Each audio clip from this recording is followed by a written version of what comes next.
अगर हम regular stock या म्यूचुअल फंड में इन्वेस्ट करते हैं तो उसे एसआईपी कहा जाता है। लेकिन एसआईपी आखिर में काम कैसे करता है, इसे शुरू कैसे करें और क्या सच में एसआईपी के थ्रू लॉन्ग टर्म में 1 करोड़ 2 करोड़ या उससे भी बड़ा वेल्थ क्रिएट किया जा सकता है। आज इंटरनेट और सोशल मीडिया पर एसआईपी को लेकर बहुत सारे बातें होती हैं। कई लोग कहते हैं कि एसआईपी फाइनेंशियल फ्रीडम दे सकता है, लेकिन सबसे बड़ा सवाल यह है, क्या इसके पीछे कोई भी रियल प्रूफ मौजूद है? इस वीडियो में हम एसआईपी को डिटेल में समझेंगे, साथ ही एक रियल लाइफ एग्जांपल भी देखेंगे जहां डिसिप्लिन एसआईपी इन्वेस्टिंग ने लगभग 10 करोड़ रुपए का कॉर्पस बनाया है। सबसे पहले एसआईपी का एक्चुअल मीनिंग समझते हैं। एसआईपी का फुल फॉर्म होता है सिस्टमैटिक इन्वेस्टमेंट प्लान, लेकिन प्रैक्टिकल लैंग्वेज में समझे तो एसआईपी कोई भी अलग इंस्ट्रूमेंट प्रोडक्ट नहीं है। ये सिर्फ एक मेथड है जिसे हम यूज करते हैं फिक्स्ड इंटरवल या फिर रेगुलर इन्वेस्टमेंट करने के लिए। ये आप इन्वेस्टमेंट स्टॉक्स में भी कर सकते हो, ये इन्वेस्टमेंट आप म्यूचुअल फंड में भी कर सकते हो, ये इन्वेस्टमेंट आप चाहे गोल्ड में भी कर सकते हो। मतलब एसआईपी का पर्पस है इन्वेस्टिंग को डिसिप्लिन और ऑटोमेट बनाने का। असल में बहुत लोगों की एक कॉमन प्रॉब्लम होती है, हर महीना सैलरी आती है लेकिन महीने के एंड तक कुछ भी नहीं बचता है। लोग सोचते हैं कि उन्हें सेविंग करनी चाहिए, लेकिन प्रैक्टिकल कंसिस्टेंसी मेंटेन नहीं हो पाता है उनसे। एसआईपी इसी प्रॉब्लम को सॉल्व करता है।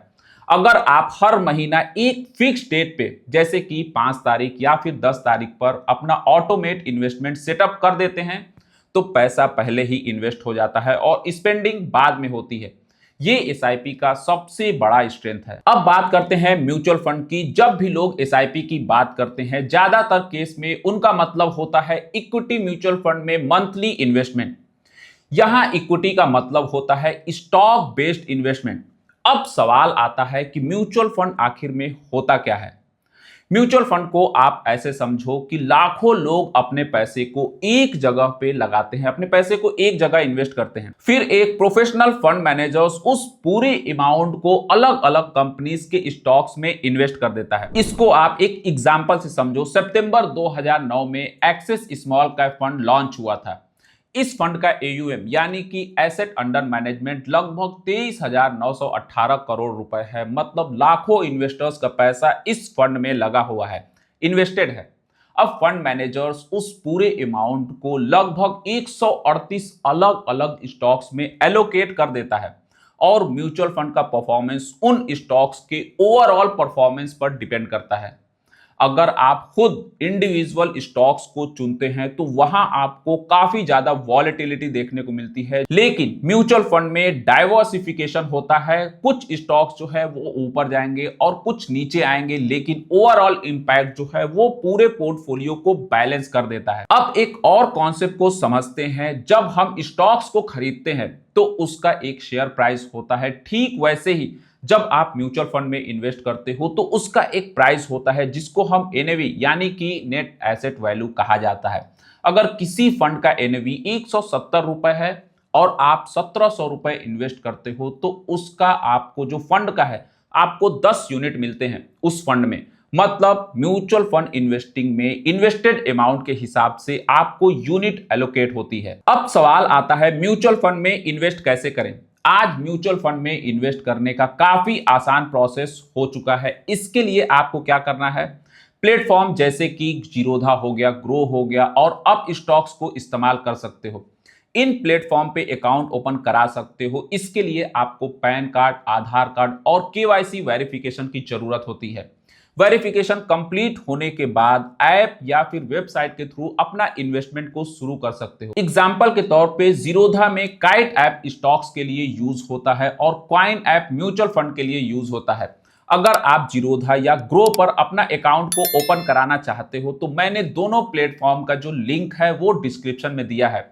आप वहां से आसानी से अपना डीमेट अकाउंट ओपन करा सकते हो और अपनी इन्वेस्टमेंट जर्नी की शुरुआत कर सकते हो। अब यहां बहुत लोगों के मन में एक डाउट आता है, अगर जीरोधा या ग्रो बंद हो गया तो मेरा पैसे का क्या होगा? इसका आंसर समझना बहुत ज्यादा जरूरी है। ये आपको क्लैरिटी ऑफ माइंड देता है।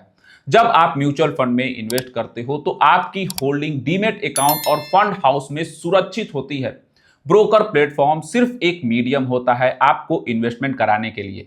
मतलब अगर प्लेटफॉर्म बंद भी हो जाए तब भी आपका जो इन्वेस्टमेंट है वो सेफ रहती है। अब एक बहुत इंपॉर्टेंट कॉन्सेप्ट समझते हैं, जब भी आप कोई भी म्यूचुअल फंड को सर्च करेंगे वहां आपको दो ऑप्शन दिखाई देगा। पहला ऑप्शन होगा डायरेक्ट प्लान का और दूसरा ऑप्शन होगा रेगुलर प्लान का। इन दोनों के बीच में जो सबसे बड़ा डिफरेंस होता है वो एक्सपेंस रेशियो का होता है। अगर आप किसी भी एजेंट, डिस्ट्रीब्यूटर्स या फिर बैंक के थ्रू म्यूचुअल फंड को खरीदते हैं तो वो जनरली आपको रेगुलर प्लान मिलता है। वहां आपको रेगुलर प्लान रिकमेंड किया जाता है क्योंकि उनका कमीशन शामिल होता है, जबकि डायरेक्ट प्लान में ये कमीशन नहीं देखने को मिलता है, आपको कमीशन नहीं देखने को मिलता है।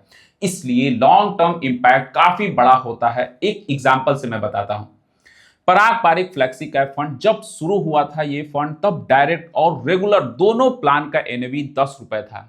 आज डायरेक्ट प्लान लगभग 91 रुपीज तक पहुंच चुका है, जबकि रेगुलर प्लान लगभग 83 रुपीज के आसपास में है। मतलब सिर्फ चेंज की वजह से लगभग 8 रुपए का डिफरेंस क्रिएट होता है। इसलिए लॉन्ग टर्म में हमेशा आपको डायरेक्ट प्लान जो है वो प्रीफर करनी चाहिए। यहां से आपको लॉन्ग टर्म में काफी अच्छा वेल्थ क्रिएट होता है। अब बात करते हैं ग्रोथ और आईडीसीडब्ल्यू की। म्यूचुअल फंड में आपको दो कैटेगरीज जो हैं वो दिखाई देती हैं। पहली कैटेगरी है ग्रोथ की और दूसरी कैटेगरी आईडीसीडब्ल्यू की। आईडीसीडब्ल्यू का मतलब है इनकम डिस्ट्रीब्यूशन। पहले इसे डिविडेंड कैटेगरी भी कहा जाता था।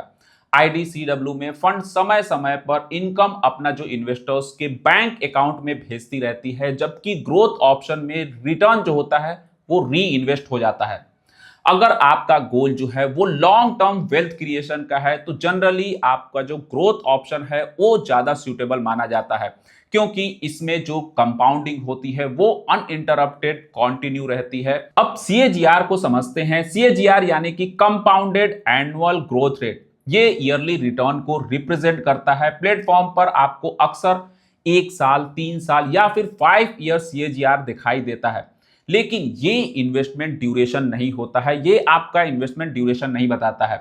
ये सिर्फ हिस्टोरिकल रेफरेंस डेटा होता है और सिर्फ पॉइंट टू पॉइंट रिटर्न देख के किसी भी फंड को जज करना सही अप्रोच नहीं होता है। अब बात करते हैं एक्सपेंस रेशियो की। एक्सपेंस रेशियो फंड मैनेजर्स की फी होती है। ये डेली एनएवी में ऑटोमेटिकली एडजस्ट होती रहती है। इसके बाद आता है एग्जिट लोड की बात। अगर आप इन्वेस्टमेंट को बहुत जल्दी विड्रॉल करते हैं, जब भी आप इन्वेस्ट करते हैं और उसको जल्दी से विड्रॉल करते हैं, तो कुछ फंड जो है वो एग्जिट लोड चार्ज करते हैं। लेकिन अगर आप लॉन्ग टर्म इन्वेस्टर्स हैं तो इसकी चिंता करने की बिल्कुल जरूरत नहीं है, क्योंकि आप जब लॉन्ग टर्म के लिए इन्वेस्ट करते हो तो 2 साल, 3 साल और 5 साल के लिए इन्वेस्ट करते हो। मैक्सिमम जो एग्जिट लोड होता है वो आपको 1 साल के लिए देखने को मिलता है या फिर किसी फंड में 2 साल के लिए। अब आते हैं सबसे इंपॉर्टेंट सवाल पे, एसआईपी शुरू कैसे करें। जब आप म्यूचुअल फंड ऐप खोलेंगे तो वहां आपको दो ऑप्शन दिखाई देंगे, बाई का और एसआईपी का। बाई का मतलब होता है लमसम इन्वेस्टमेंट, जबकि एसआईपी ऑप्शन में आप मंथली, वीकली या फिर 15 दिन जैसे फ्रीक्वेंसी चूज कर सकते हो। यहां आपको फ्लेक्सिबिलिटी मिलती है। इसके बाद जो आपको करना होता है, एसआईपी अमाउंट को सेलेक्ट करना होता है, एसआईपी डेट और बैंक को कॉन्फ़िगर करना होता है, आपका अकाउंट सेटअप करना पड़ता है। अगर आप चाहते हो तो ऑटोमेटिक डिडक्शन सेटअप कर सकते हो। कुछ प्लेटफॉर्म जो है सेटअप एसआईपी का ऑप्शन देते हैं। मतलब जैसे जैसे आपकी इनकम बढ़ेगी वैसे वैसे एसआईपी अमाउंट भी बढ़ जाएगी, और यही लॉन्ग टर्म वेल्थ क्रिएशन का पावरफुल फॉर्मूला है। अब सबसे इंपॉर्टेंट पार्ट, क्या एसआईपी वास्तव में इतना बड़ा कॉर्पस बना सकता है? एक रियल लाइफ एग्जांपल से देखते हैं। एक व्यक्ति बहुत नॉर्मल मिडिल क्लास फैमिली से थे। 1998 में उन्होंने एक नॉर्मल आईटी सर्विस कंपनी में जॉब स्टार्ट की। उन्होंने सिर्फ एफडी और सेविंग से अपना इन्वेस्टमेंट स्टार्ट किया, अपना प्रोसेस शुरू किया। फिर लगभग 5 साल बाद उन्होंने एसआईपी और म्यूचुअल फंड में इन्वेस्टमेंट शुरू की। पहले एसआईपी अमाउंट सिर्फ 1,000 रुपए की थी, लेकिन सबसे पावरफुल चीज अमाउंट नहीं थी, कंसिस्टेंसी थी। उन्होंने लगभग 18 साल तक बिना एक भी महीने एसआईपी मिस किए हुए कंटिन्यू रखी। इंटरेस्टिंग बात यह रही कि पहले 9 सालों में कॉर्पस लगभग 1 करोड़ तक पहुंच गया, लेकिन अगले 9 सालों में वही कॉर्पस लगभग 9 करोड़ तक पहुंच गया। ये कंपाउंडिंग की रियल पावर है जो आपको देखने को मिलती है, लेकिन ये जर्नी आसान नहीं थी। 2000, 2008 और 2020 जैसे क्रैश में मार्केट 30% से 50% तक गिरा, लेकिन उन्होंने इन्वेस्टिंग बंद नहीं की।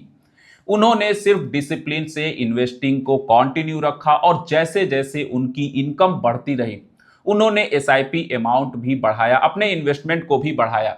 46 इयर्स की उम्र तक उन्होंने लगभग 10 करोड़ रुपए का एसआईपी कॉर्पस बनाया। इस पूरे जर्नी में सबसे बड़ा लेसन क्या मिलता है? वेल्थ क्रिएशन किसी शॉर्टकट या परफेक्ट टाइमिंग से नहीं होती है। अगर फर्क बनाती है तो वो बनाता है डिसिप्लिन, कंसिस्टेंसी और लॉन्ग टर्म इन्वेस्टिंग माइंडसेट से। एसआईपी ओवरनाइट रिच बनाने का तरीका बिल्कुल भी नहीं है, लेकिन लॉन्ग टर्म में फाइनेंशियल फ्रीडम बिल्ड करने का एक परफेक्ट फ्रेमवर्क जरूर है, जिसको समझना बहुत ज्यादा इंपॉर्टेंट है। स्मॉल अमाउंट से शुरू करिए, लेकिन करिए। कंसिस्टेंसी कभी भी मत छोड़िए, क्योंकि इन्वेस्टिंग की सबसे बड़ी जो पावरफुल चीज होती है वो होती है टाइम एंड डिसिप्लिन। अगर ये वीडियो आपको यूजफुल लगी हो तो वीडियो को लाइक कीजिए, शेयर कीजिए और चैनल को सब्सक्राइब करना बिल्कुल मत भूलें। मिलते हैं नेक्स्ट वीडियो में। Till then take care.